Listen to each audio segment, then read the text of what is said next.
나이가 들수록 인생의 무게는 가벼워져야 합니다. 젊을 때는 가족을 위해, 일을 위해, 사회적인 책임을 위해 많은 것들을 감당하며 살아왔지만 이제는 나 자신을 위한 삶을 살아야 할 때입니다. 하지만 우리의 삶을 무겁게 만드는 요소들은 여전히 존재합니다. 그 중에서도 인간관계는 우리가 쉽게 간과하기 쉬운 부분이죠. 나이가 들수록 인간관계는 더 중요해집니다. 좋은 사람들과 함께하면 삶이 더 행복하고 편안해질 수 있지만 반대로 나에게 부정적인 영향을 주는 사람들과 함께하면 삶이 더 피곤하고 힘들어질 수도 있습니다.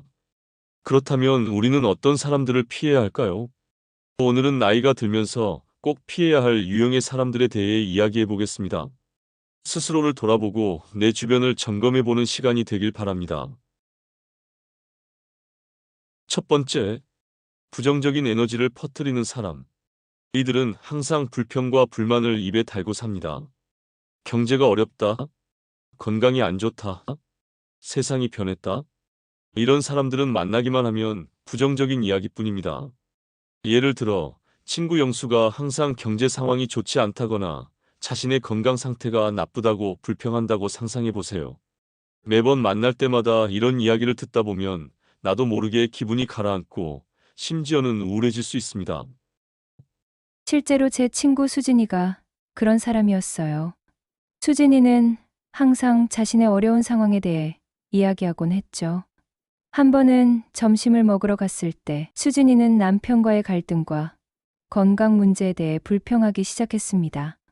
저는 처음에는 공감하고 위로하려고 했지만 매번 같은 이야기를 듣다 보니 저도 지치고 우울해지더라고요.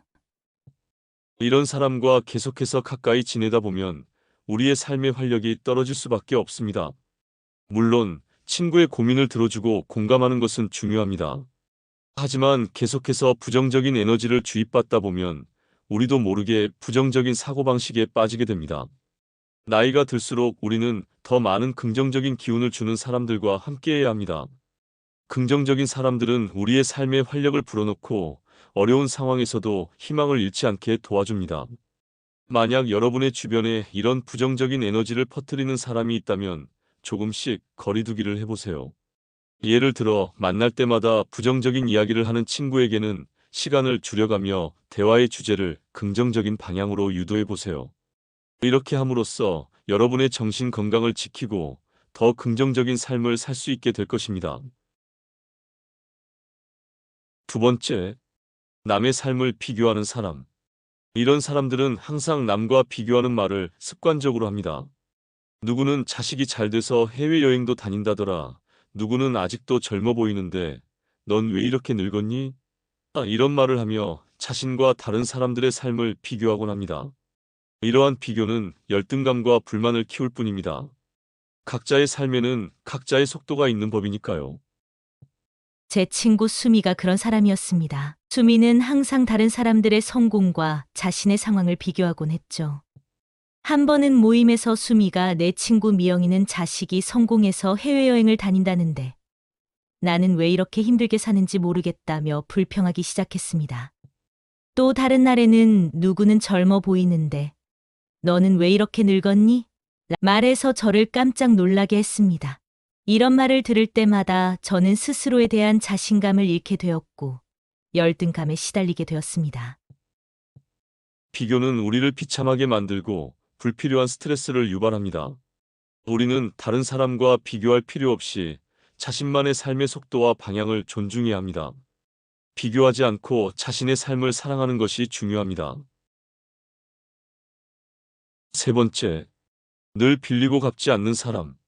이런 사람들은 돈뿐만이 아니라 도움을 요청하면서도 정작 자신은 보답할 줄 모르는 사람들입니다. 친구나 가족이 돈을 빌리고 나서 갚지 않거나 부탁한 일에 대해 감사하지 않고 당연하게 여기는 사람들을 말합니다. 이런 사람들과 계속 엮이면 스트레스만 쌓이기 마련입니다. 제 친구 성호가 그런 사람이었습니다. 성호는 항상 경제적으로 어려움을 겪으며 자주 돈을 빌려달라고 요청했습니다. 처음 몇 번은 기꺼이 도와줬지만 시간이 지나면서 빌린 돈을 갚지 않는 성호 때문에 저는 점점 스트레스를 받게 되었습니다. 나중에는 성호가 부탁한 다른 일들도 있었는데, 예를 들어 이사를 도와달라거나 대신 물건을 사다 달라거나 하는 요청이 있었죠. 하지만 성우는 감사의 표시 없이 당연하게 여기는 태도로 일관했습니다. 이런 경험은 저에게 큰 부담이 되었고 결국 관계를 정리하게 되었습니다. 특히 나이가 들수록 경제적인 부분은 더욱 중요해집니다. 안정적인 노후를 위해서는 돈을 빌려주고 못 받는 일이 반복되지 않도록 주의해야 합니다. 계속해서 돈을 빌려주다가 받지 못하게 되면 우리의 재정 상태가 악화되고 결국 우리의 안정적인 노후를 해칠 수 있습니다. 만약 여러분의 주변에 이런 사람이 있다면 돈을 빌려줄 때는 명확한 규칙을 세우고 빌려줄 수 있는 금액을 제한하는 것이 좋습니다. 또한 도움을 요청할 때는 상황을 정확히 파악하고 정중하게 거절하는 연습도 필요합니다. 이렇게 함으로써 여러분의 재정 상태를 지키고 정신적인 스트레스도 줄일 수 있을 것입니다. 네 번째, 지나치게 간섭하는 사람. 이런 사람들은 항상 그렇게 하면 안 돼, 내가 뭘 몰라서 그래라며 다른 사람의 삶에 지나치게 간섭하는 사람들입니다. 주변에 이런 사람들이 있다면 그들과의 관계를 다시 생각해 보는 것이 중요합니다.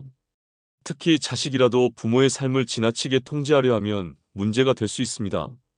제 친구 희수의 어머니가 그런 사람이었습니다. 희수의 어머니는 항상 희수의 삶에 간섭하며 모든 결정에 관여하려 했습니다.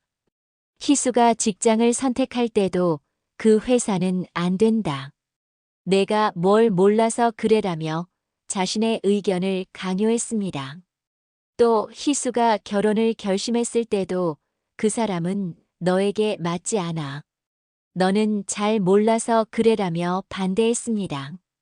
이런 간섭은 희수에게 큰 스트레스를 주었고 결국 희수는 어머니와의 관계를 재평가하게 되었습니다. 나이가 들수록 우리는 자신의 선택과 삶을 존중해주는 사람들과 함께해야 합니다. 간섭하는 사람들은 우리의 자율성을 침해하고 우리의 삶을 불편하게 만듭니다. 우리는 스스로의 결정을 내리고 그에 대한 책임을 질 수 있는 능력을 가질 필요가 있습니다. 이렇게 함으로써 우리는 더 편안하고 행복한 관계를 유지할 수 있습니다. 만약 여러분의 주변에 지나치게 간섭하는 사람이 있다면 그들과의 관계를 조정할 필요가 있습니다. 예를 들어 간섭하는 사람에게는 정중하게 자신의 생각을 전달하고 자신만의 결정을 존중해 달라고 요청해 보세요. 또한 자신을 지지해주고 존중해주는 사람들과 더 많은 시간을 보내는 것도 좋은 방법입니다. 이를 통해 더 자율적이고 행복한 삶을 살 수 있을 것입니다. 다섯 번째, 항상 피해자인 척하는 사람. 이런 사람들은 무슨 일이든 남 탓을 하며 자신은 피해자라고 말하는 사람들입니다. 이들은 자신의 잘못을 인정하지 않고 항상 주변 사람들을 비난합니다. 처음에는 그들의 이야기에 동정이 가지만 시간이 지날수록 그들의 부정적인 감정에 휩쓸리게 되어 주변 사람들을 지치게 만듭니다. 제 친구 영숙이가 그런 사람이었습니다. 영숙이는 항상 자신의 문제를 남편의 탓으로 돌리며 자신은 피해자라고 주장했습니다. 한 번은 영숙이가 시댁에서 시부모님과 갈등을 겪었을 때 모든 책임을 시댁 식구에게 돌리고 자신은 아무 잘못이 없다고 주장했습니다. 또 다른 날에는 친구들과의 문제로 고민할 때도 상대방의 잘못이라고 말하며 자신은 피해자라고 말했습니다. 이런 이야기를 들을 때마다 처음에는 영숙이에게 동정이 갔지만 나중에는 저도 지치고 힘들어졌습니다.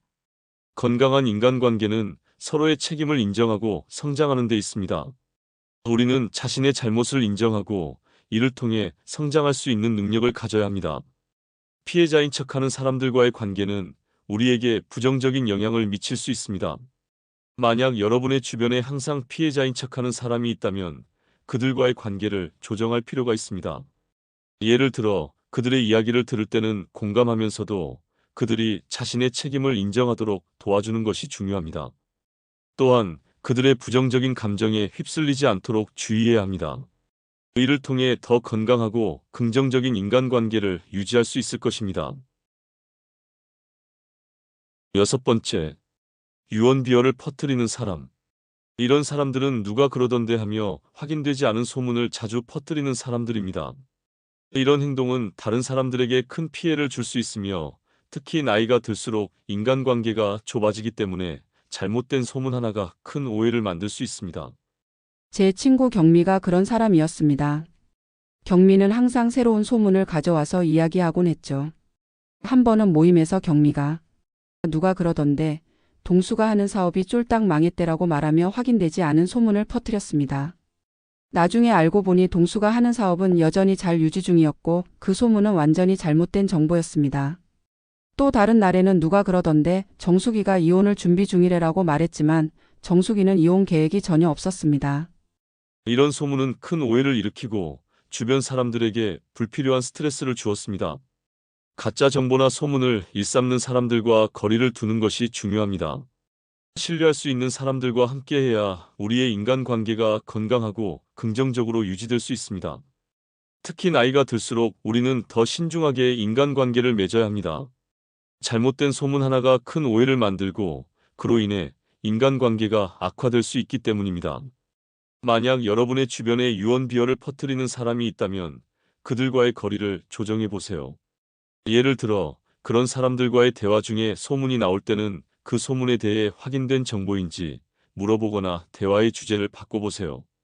또한 신뢰할 수 있는 사람들과 어울리며 건강한 인간관계를 유지하는 것이 중요합니다. 이를 통해 더 안정적이고 평화로운 삶을 살 수 있을 것입니다. 살아가면서 모든 인간관계가 소중하지만 때로는 관계를 정리하는 것도 필요합니다. 나이가 들수록 더 건강하고 긍정적인 에너지를 주는 사람들과 함께해야 합니다. 여러분은 어떤 유형의 사람들과 거리를 두고 계신가요? 우리의 삶은 한정되어 있고 남은 시간은 더욱 소중합니다. 불필요한 인간관계에 얽매이기보다 나에게 행복을 주는 사람들과 함께하는 것이 중요합니다.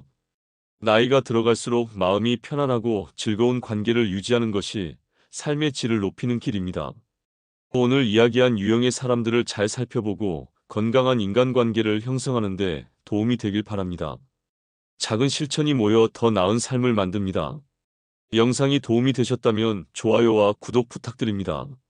앞으로도 유익한 영상으로 찾아뵙겠습니다. 끝까지 시청해주셔서 감사합니다.